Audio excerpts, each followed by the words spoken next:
신명기 32장 7절을 읽어본다면 우리는 우리의 과거에 대한 모든 기록들을 살피고 숙고하는 것들이 우리의 삶에 매우 유익하다는 것을 알게 됩니다. 그 말씀은 이렇게 기록하고 있죠. 옛날을 기억하라. 역대의 연대를 생각하라. 네 아버지에게 물으라. 그가 네게 설명할 것이요 네 어른들에게 물으라. 그들이 네게 대답하리로다. 여기서 옛날이라고 말한다면 선조들의 시대, 곧 하나님께서 인류의 역사를 시작하신 때를 이야기하겠죠. 역대의 연대라고 말한다면 그 역대가 무엇인지를 생각할 필요가 있어요.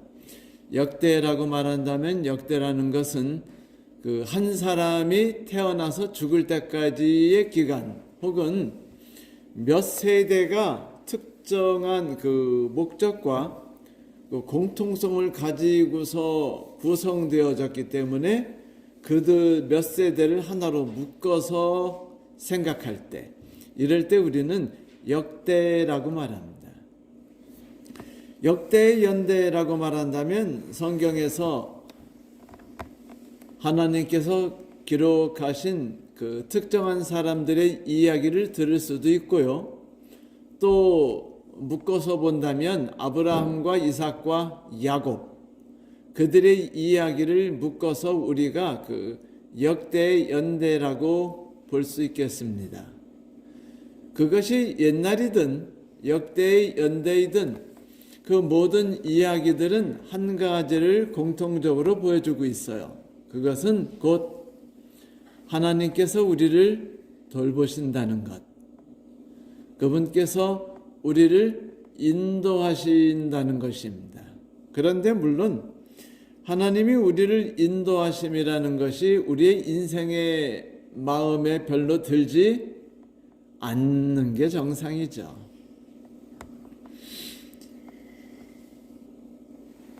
이제 아담은 130세에 아들을 다시 낳게 됩니다. 하나님께서 특별히 허락하셔서 그가 아들을 낳게 되었고, 그 이름을 이번에는 이전과 다르게 아담이 직접 이름을 지었어요. 이전에 가인과 아벨은 이름을 누가 지었죠? 하와가 지었습니다. 그런데 이 세 번째라 셋이 아니에요. 하나, 둘, 셋 할 때 셋이 아닙니다. 또 이집트에 나오는 셋이라는 그 신과 뜻이 같은 것도 아닙니다. 여기서 셋이라는 이름은 아담이 지었어요. 이 셋이라는 이름은 두다, 정하다, 놓다 이런 뜻을 가지고 있어요. 아담은 이렇게 생각한 것 같습니다. 하나님께서 계획을 두셨고 이제 나의 삶에 당신의 계획표에 따라서 당신의 행하심을 두셨다 라고 아담이 생각했던 것 같아요. 그래서 이제 나의 삶에 하나님의 계획이 놓아지고 그 안에서 하나님이 역사하신다라는 것을 그가 셋이라는 이름으로 표현하지 않았나라고 생각합니다. 물론 이런 이름을 짓기까지 그 과정이 쉽지는 않았겠죠. 왜냐하면 우리가 잘 알다시피 아담과 하와는 정말로 슬픈 일이 아니라 처참한 일을 넘어서 상상할 수 없는 고통과 절망과 타격 속에서 지냈던 것이 분명해요. 왜냐하면 그는 처자들을 잃었습니다. 자신의 처자들이 자신들을 떠나서 멀리 도망을 갔어요. 그러니 자신의 딸도 한 명 없어지고 자신의 아들 한 명이 영원히 사라졌어요. 자신들의 얼굴을 보지 않는 아주 멀리 도망갔죠. 왜 멀리 도망갔죠? 그 이유는 아벨이라는 둘째 아들 때문이었습니다. 둘째 아들인지 넷째 아들인지는 우리가 잘 모르겠어요, 사실은.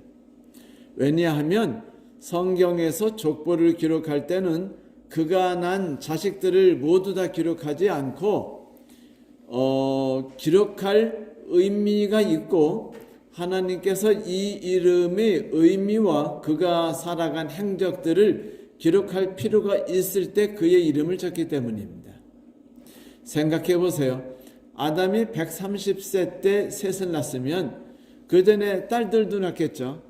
그리고 아들을 딱 2명만 낳았을까요? 그것도 우리는 잘 모릅니다. 어쩌면 10명이 이미 있었을 수도 있고 어쩌면 딱 2명의 아들만 낳았을 수도 있어요. 만약 2명의 아들과 서너 명의 딸을 낳았다면 혹은 2명의 딸을 낳았다면 혹은 1명의 딸을 낳았다면 그거는 심각한 거예요. 왜냐하면 그는 모든 자녀를 다 잃어버린 것이 되기 때문이죠. 여러분, 자녀를 잃어버린다는 것, 삽시간에 잃어버린다는 것이 얼마나 큰 충격인지 아시죠? 견디지 못할 괴로움입니다. 그리고 그 괴로움이 만약 나로 인한 것이 아니라 누군가 어떤 사람에 의한 것이라는 생각이 들 때는 사람들은 그 분노와 정의를 구현하겠다는 생각 속에서 엄청난 일들을 벌이려고 합니다.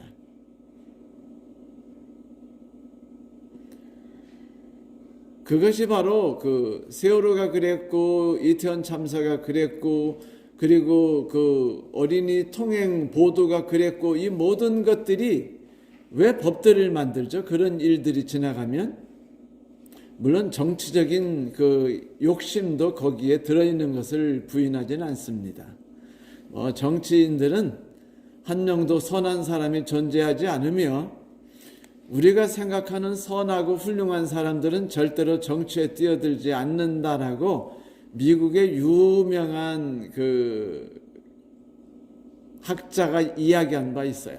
다시 말하면 정치인들은 다 나쁜 놈이고 제대로 된 놈들은 없다라고 말하는 것이 일반 상식이기도 하죠. 그러나 이런 법들이 만들어진 것은 정치인들의 야욕에 의해서만 만들어진 건 아니죠. 그것만은 아닙니다. 그것은 복수심과 또 하나는 이런 일들이 다시는 일어나지 않았으면 좋겠다라는 그런 생각과 그리고 진상을 드러낸다는 것으로 인해서 모든 것을 다 파헤쳐버리겠다는 걸 말하는 거죠. 이게 좋은 거는 아닙니다. 바람직하지는 않아요. 그러나 이런 생각들은 인간의 마음속에 자연스럽게 존재해요. 없을 수 없습니다. 왜냐하면 이것이 너무 큰 타격을 줬기 때문이며 내가 받은 타격 같은 타격이 다시 있지 않기를 바라기도 할 뿐 아니라 이 타격만큼의 보복이 그 누군가에게 있기를 바라기 때문입니다. 그런데 그것이 뚜렷하게 어떤 범죄인이라면은 그 사람에 대하여 난 절대로 용서하지 않겠다. 아주 완벽한 처벌을 달라라고 이제 말하게 되겠죠. 요즘 신문이나 뉴스 보면 나오는 것이 다 그거죠. 우리는 용서하지 않겠다. 그가 받을 수 있는 최고의 형을 집행해 달라. 우리는 그가 내거는 공탁금을 절대로 받지 않겠다. 이런 것들은 다 보복에 대한 것이며 정의구현에 대한 그 뜻이 담아있기 때문이에요. 어쩔 수 없어요, 인간은. 그것이 인간이 갖고 있는 고통을 해결하는 방법이기도 합니다. 그 슬픔들이 너무 크고 잠도 자지 못하기 때문에 어떤 이들은요, 아들이 죽자 하룻밤이 지난 다음 날 머리가 완전히 하얘졌대요. 그만큼 그 고통과 타격이 너무 크기 때문에 이것을 해결하지 않고는 견딜 수 없다는 것이 진리이죠. 어떻게 하면 해결할 수 있을까요? 원수를 갚는 길이 그 하나입니다.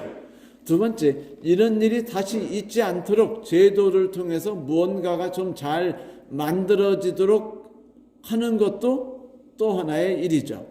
그 다음에 뚜렷한 구체적인 범인이 없을 때조차도 범인을 만들어내거나 찾아내야 돼요. 그것이 특검이라든지 이런 것들이죠. 물론 특검에 나서는 검사들은 특정 이익 집단에 의해서 만들어지는 검사들과 그쪽에 관련된 사람들이기 때문에 그것은 당연히 함정수사일 것이 100% 명약관화합니다. 정치가 항상 그랬어요. 그건 어쩔 수 없어요. 그러나 이런 것들을 하는 이유는요, 인간의 본성에 구체적인 범죄인이 없으면 그 범죄인을 파헤쳐서라도 찾아내거나 아니면 누군가를 범죄인으로 만들고 싶다는 심리 때문이에요. 인간이 악하다는 것이 이런 데서 보여지는 것이죠. 이런 심리로 인해서 일어나는 모든 슬픈 일들과 고통을 또 만들어내는 일들이 지금 세상에 그득하게 된 것입니다.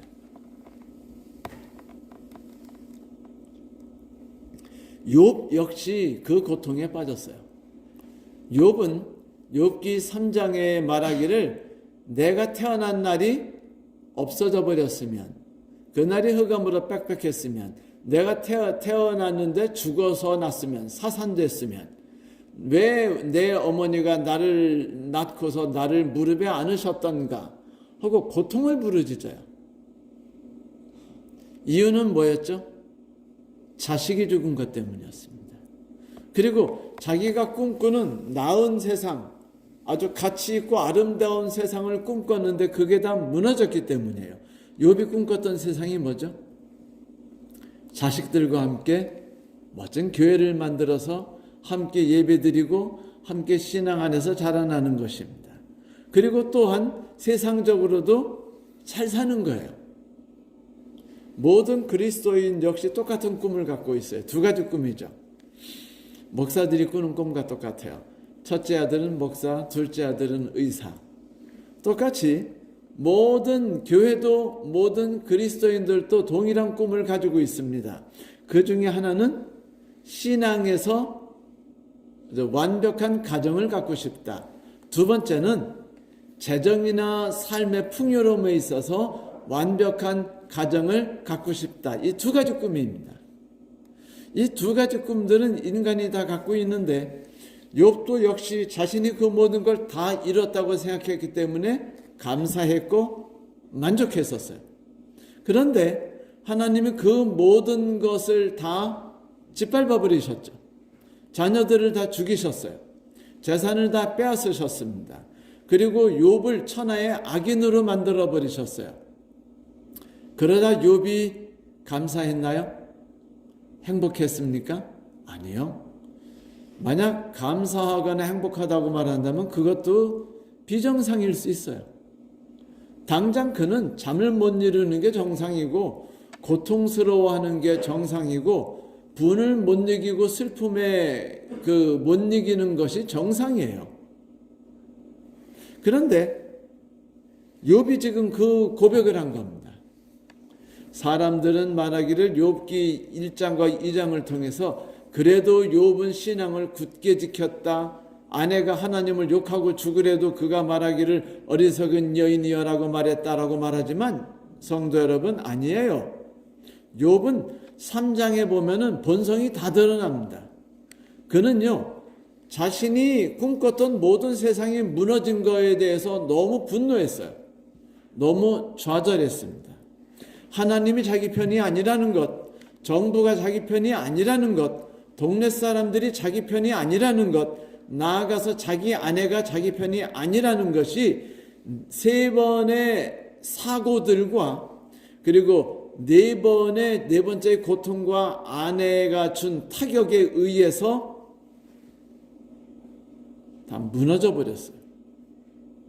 그가 꿈꿨던 꿈꿨던 세상, 그가 이루어 나가고 조성하렸던 모든 것들이 다 무너진 겁니다. 한 개도 남지 않고. 자살하지 않은 게 비정상이에요.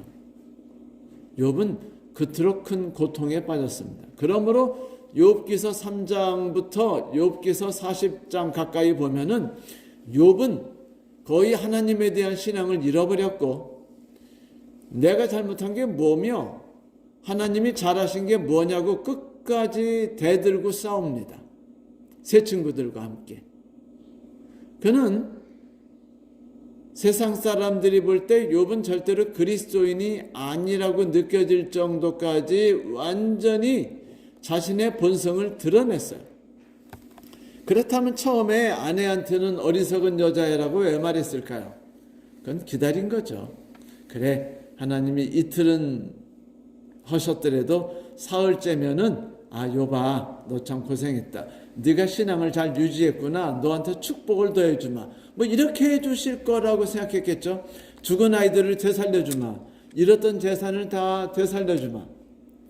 이렇게 생각했던 게 한 일주일가량 지나면서 전혀 오지 않는 것이며, 이제 자기가 모든 걸 다 잃어버렸다는 거가 생각이 이제 마음속에서 사실로 와닿기 시작하자 처음엔 그것을 부인하다가 이제 받아들이자 분노가 치밀어 오른 거예요. 하나님이고 뭐고 그냥 죽어버리면 좋겠다는 생각이 들었어요. 내가 죽어버리면 하나님께도 복수하는 거고 정부에 대해서도 복수하는 거고, 정부라고 말하면 욥기 1장을 보면 정부가 공격했고 이웃 마을 사람들이 공격했고 그리고 자연이 공격했어요. 그건 하나님이 공격했다는 소리고 나라가 공격했다는 소리며, 정을 주고 거래를 함께하며 함께 지냈던 사람들이 자기를 배반했다는 것이었습니다. 그것만큼 큰 타격이 있을까요? 내가 의지하고 신뢰하고 서로 간에 좋은 관계를 유지했다고 믿었는데 그들 모두에게 뒤통수를 맞았습니다. 심지어 하나님에 의해서까지도. 그래서 욥은 고통을 토로했던 거예요.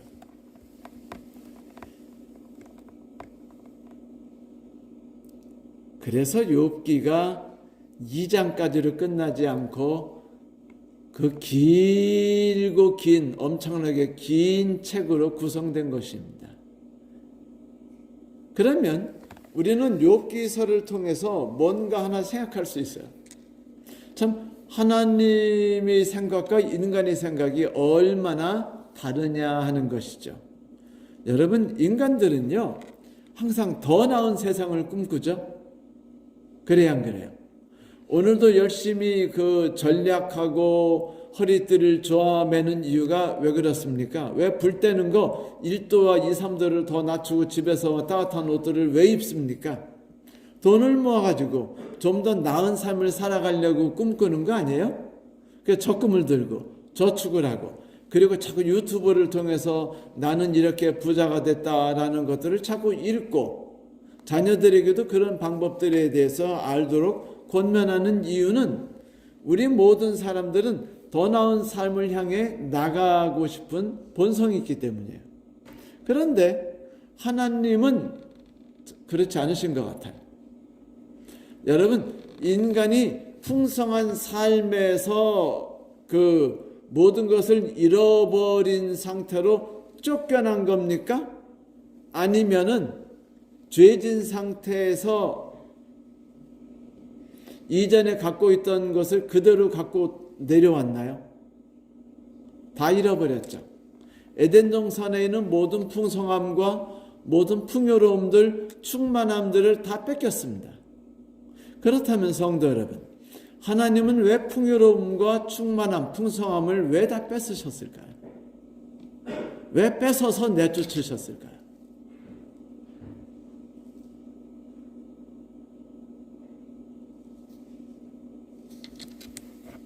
그것은 풍요로움과 충만함과 풍성함이 아담과 하와가 하나님과 온전한 관계를 맺는데 전혀 도움이 되지 않았기 때문이었습니다. 오히려 그들은 풍성함과 충만함과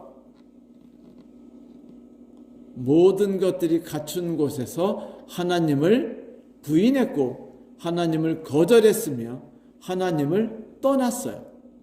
그러므로 하나님이 보실 때 그들이 좀 더 나은 삶을 누리는 것이 그들에게 바람직한 것이 아니었습니다. 그들에게 가치가 있는 것이 아니었어요. 그래서 하나님은 모든 것을 다 빼앗고 내쫓아버린 것이었어요. 오직 주신 건 무엇밖에 없나요? 양가죽 옷밖에 없었습니다. 하나님이 너를 구원하셨으며 하나님이 너를 보호하시며 하나님이 너에게 모든 관심을 쏟아붓고 계시다는 사실 하나만 주셨지 모든 것을 다 송두리째 뺏으셨다는 겁니다. 그런데 우리가 지난주에 보았듯이 창세기 앞장에는 누구 얘기가 나오죠? 가인 얘기가 나와요. 가인의 얘기를 통해서 우리가 배운 것이 뭐였죠? 단 한 가지 사실입니다. 그것은 하나님이 없는 세상에서 그들이 꿈꿀 수 있는 평안, 즐거움, 만족, 풍족함, 풍성함, 충만함들을 그들의 힘으로 만들어 봤다는 것이죠. 그런데 그 결과가 뭐예요? 마지막에 풍성함은 있어요. 충만함도 있습니다. 번성함도 있어요. 그런데 폭력, 살인, 상실감, 두려움, 이런 것들이 복수, 이런 것들이 모든 삶의 중심이 되었다는 것이었어요. 결국은 그들은 풍성함과 충만함과 이 모든 것들은 다 얻었지만 그 얻어가는 과정 속에서 어쩔 수 없이 살인, 부도덕함, 부정직함, 복수, 두려움들을 함께 가지고 갔다는 것이에요. 그거를 제거한 채 충만함과 풍성함만 가질 수 없었다는 것입니다. 그래서 하나님은 이제 그들의 족보를 이야기한 다음에 두 번째 족보를 이야기하시는 거예요. 이번 두 번째 족보는요, 딱 몇 가지만 넣는 줄 아세요? 셋. 정확하게만 둘이죠. 아담, 셋, 에노스. 반면에 가인 쪽은 가인으로부터 라멕까지 무드사일에서 라멕의 자손 4명. 그렇죠? 유발로부터 야발, 유발 이런 아이들로 해가지고 4명까지 총 7대에 걸쳐서 역사를 기록하므로 그들이 꿈꾼 세상이 꿈꾸는 대로 지상에서 꿈꿀 수 있는 최고의 부, 최고의 번성함, 최고의 만족은 이루었지만 죄악이 관영하는 세상이었고 죽음이 가득했다는 걸 보여줬어요. 그것은 7으로 채웠습니다. 그렇죠? 7. 반면에 두 번째 족보는 몇으로 세웠죠? 셋으로 채웠어요. 아담, 셋, 에노스. 셋 아담 뭐예요? 셋이라는 것도 삼위일체 하나님의 완전함을 뜻하고 7이라는 것도 완전함을 뜻해요.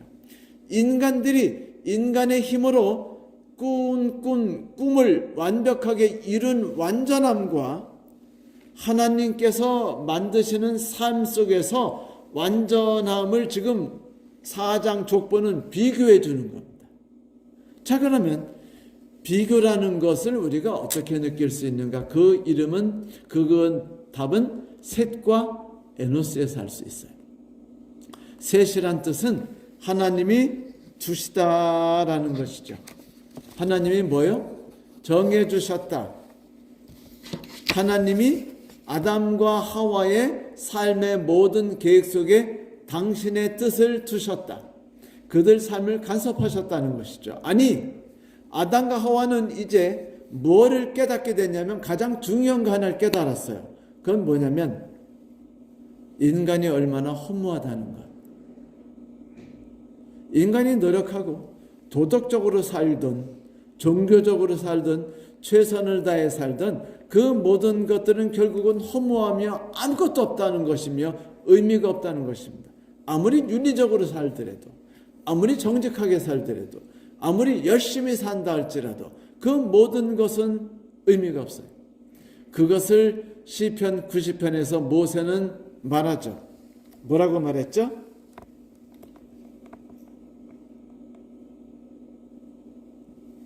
인생이 아무리 긴 세대를 살고 90을 산다 할지라도 그 삶이 허무하다라는 것입니다. 하나님이 분노하심에 그 바람에 나는 겨처럼 다 날아갔다는 거예요. 재처럼. 그 시작이 이렇게 시작하죠. 주여 주는 대대에 우리의 거처가 되셨나이다. 산이 생기기 전 땅과 세계도 주께서 조성하시기 전 영원부터 영원까지 주는 하나님입니다.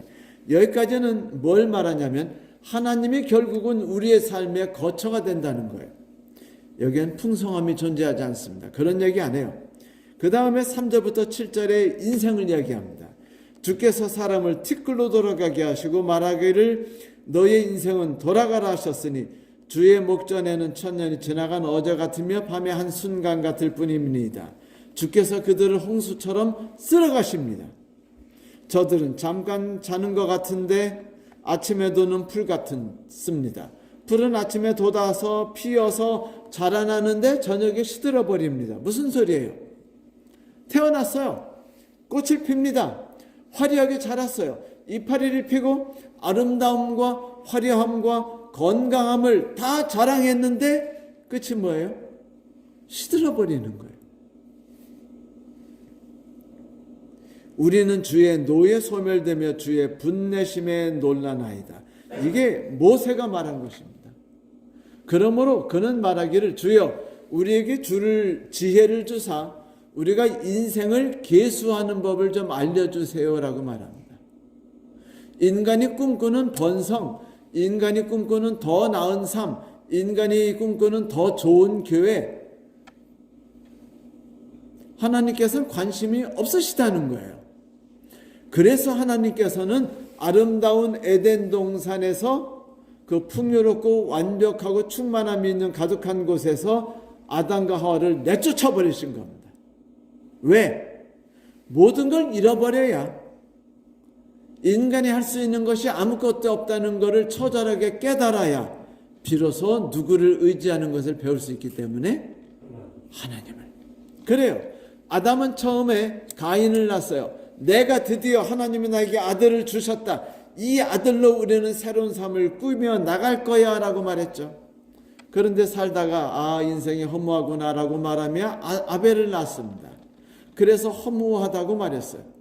그런데 그들이 꿈꾸는 모든 삶이 삽시간에 다 날아가 버렸습니다. 큰아들이 둘째 아들을 죽였고 둘째 아들은 자기가 보지도 못한 채 시체가 돼서 자기 앞에 왔고 큰아들은 살인자가 돼서 도망갔습니다. 자기의 또 다른 딸과 함께. 여러분 견뎌낼 수 있는 상황일까요? 절대로 그렇지 않습니다. 더 나은 삶, 안전한 삶을 꿈꾸는 인간들이라면 여기에서 보복, 분노, 좌절이 일어나야겠죠. 그런데 아담이 감정이 없다는 것이 아니라 아담은 그제서야 깨닫기 시작합니다. 인간사 100년을 살아가면서 우리가 노력하는 것이 아무리 열심히 노력한더라도 이루고 싶은 꿈대로 이루어지지 않는다는 걸 배워요. 어디 자식들이 우리 마음대로 신앙합니까? 우리가 원하는 대로 그렇게 자라나던가요? 그렇지 않아요. 우리의 삶, 내 남편은 그렇게 자라나나요? 그렇지 않습니다. 모든 삶이 우리의 꿈과 우리의 계획대로 이루어지지 않는다는 걸 우리는 알고 허무해집니다. 아담이 그랬어요. 아담은 모든 것을 잃어버렸습니다. 100년 동안 가꾼 게 다 날아갔어요. 100년 동안 가꿨다면 상상해 보세요. 우리 부부가 100년을 산다고 생각하고 100년 동안 열심히 일했다고 생각합시다. 재산 꽤 많이 모으겠죠? 건강도 만들고 자식들도 여럿 만들었겠죠? 근데 100년이 지났는데 재산 다 날아가고 자식들이 다 죽어버렸고 그것도 비참하게 죽었고 수치스럽게 죽었고 그리고 달랑 나와 내 안에만 다시 달랑 아무것도 없는 빈털터리로 남았다고 상상해 보세요. 100년이나 고생했는데 쉬운 일일까요? 아니에요. 절대로 견디기 쉬운 일이 아닙니다. 이건 가슴이 찢어질 정도가 아니라 한순간을 견뎌낼 수 없는 고통이에요. 100년입니다. 무려. 그가 쌓아갔던 모든 것을 한순간에 다 날아갔어요. 이런 거죠. 열심히 일했어요. 퇴직할 때까지 열심히 일했습니다. 그랬더니 퇴직금이 한 5억 정도 나왔어요. 이분은 되게 좋은 회사 다니셨나 봐요. 그게 5억이 나왔는데 이걸 가지고 어떻게 해야 되나, 집을 사고 뭐 하다 보면은 먹고 살 길이 막막해요. 그렇죠? 그런데 어떤 사람이 찾아와서 말하기를 그 5억 나한테 맡기면 그 1년에 30%씩 이자를 주마 라고 말했습니다. 그래가지고 그래? 그런데 어떻게 믿어? 그러고 처음에 한 1억 5억 중에서 한 3천만 원 정도 맡겨봤어요. 그랬더니 3천만 원을 맡겼더니요 1년이 되니까 1,000만 원을 주는 거예요. 그 다음에 이제 1억을 줬더니 2년째 3천만 원을 줬어요. 그러니까 갑자기 억울하다는 생각이 들어야 안 들어요? 2년이 지났는데 처음부터 5억을 투자했으면 2년이 지나면 얼마가 들어요? 3억이 들어요. 그런데 내가 바보처럼 처음에 3천만 원을 투자했고 그 다음에 1억을 투자한 바람에 들은 돈은 4천만 원밖에 안 들었어요. 2억 6천이 날아간 겁니다. 너무 속상했어요. 그래가지고 안 되겠다 싶어서 5억을 몽땅 맡깁니다. 그리고 맡긴 다음 날 그분이 도망갔다는 사실을 듣게 돼요. 여러분, 이런 사실들이 우리 주변에 있습니까? 없습니까? 비일비재요. 얼마 전에 토평교에서 장로님이, 우리 교회 장로님이 300억이 넘는 돈을 교인들로부터 해가지고 똑같이 1년에 30%씩 한다고 해서 한 거 사건 기억나시죠? 우리 교회에서 큰 사건이었습니다. 그때 개신교에서 어느 교회의 권사님이 1,000억을 그렇게 해먹었다는 뉴스가 났습니다. 며칠 전에 유명한 한 천주교 신부님이 말하기를 천주교에서 이런 사건이 있었는데 한 1,000억 정도 사건이 터졌다라고 말했습니다. 그럼 뭘 뜻하는 거예요? 비일비재하다는 겁니다. 근데 그 사람들은 억울해돼요. 속상하대요. 원수를 갚아달래요. 저 사람들 잡아가지고 감옥에 가둬달랍니다. 그러나 이 일이 왜 시작했습니까? 욕심 때문에 시작한 거였어요. 그래서 돈을 벌게 하는 법을 가르치는 전문가들은 말하기를 돈을 버는 일에 있어서 필수적으로 가져야 되는 생각이 있는데 이자 이상의 돈을 벌려고 꿈꾸지 마라. 어떤 경우도. 둘째, 욕심은 패망의 길이다 라고 말합니다. 그런데 인간들은 모두 그렇게 망해요. 생각해 보세요. 60살까지 죽으라고 일했습니다. 부부가 열심히 일했어요. 퇴직금 나왔어요. 5억이었습니다. 몽땅 날아갔어요. 그거로 끝났으면 좋아요. 그런데 제가 알고 있는 어떤 분은 경찰 아내분인데 10억을 맡겼대요. 남편인 경찰한테 맞아 죽을까 봐 걱정된다고 그 집사님이, 우리 교회 집사님이죠. 거기 집사님이 그것 때문에 막 진짜 견뎌내질 못해 한다는 이야기를 전해 들었었습니다. 문제는 여기서 끝난 게 아니고요.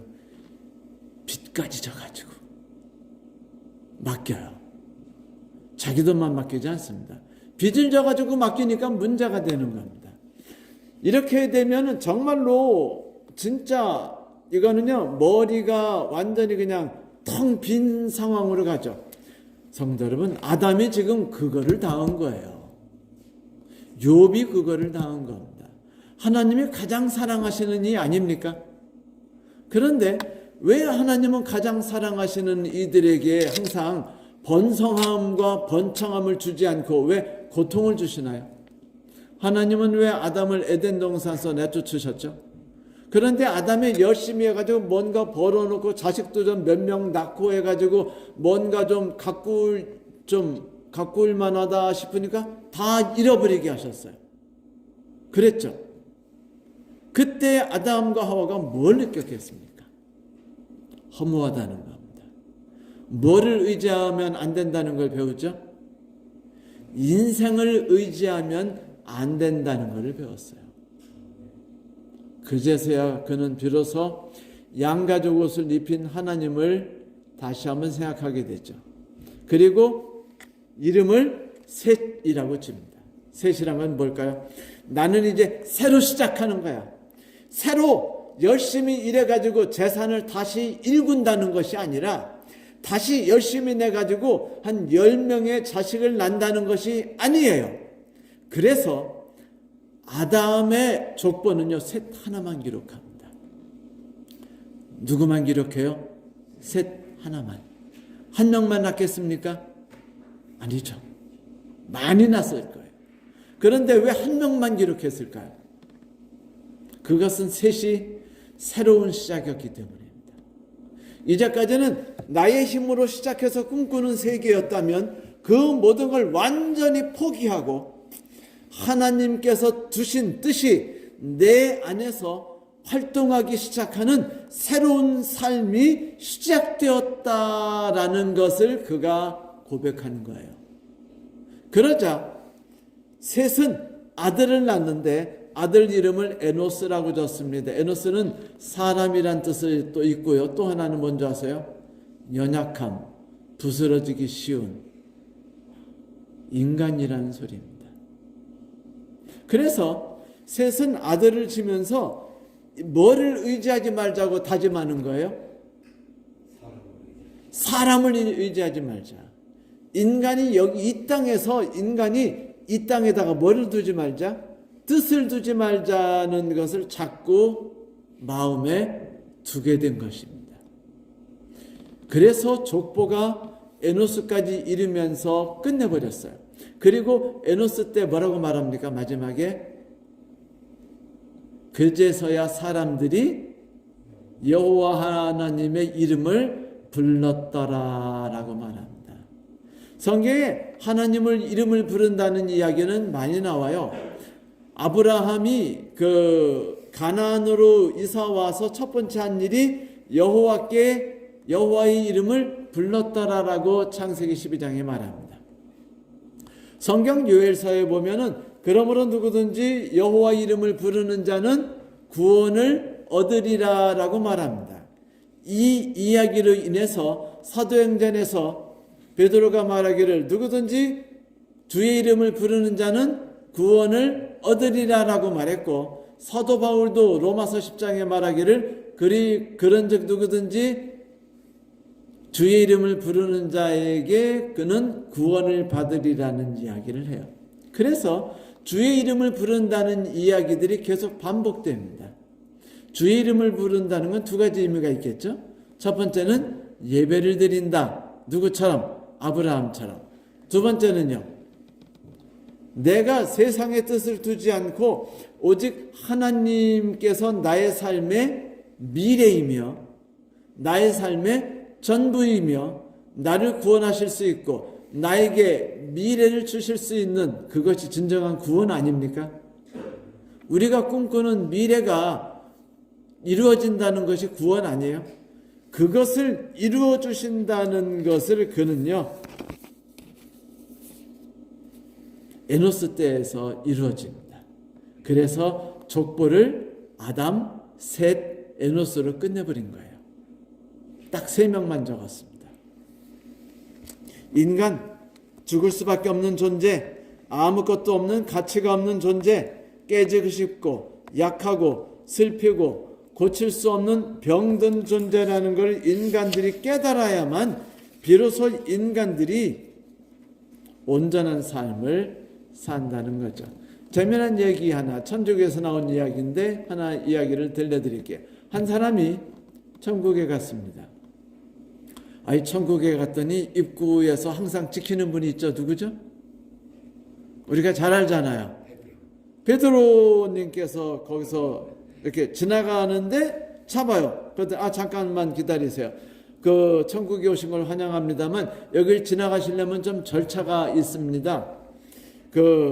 당신이 살아온 일생을 점수로 환산해 가지고 1000점이 넘으면 들어가십니다.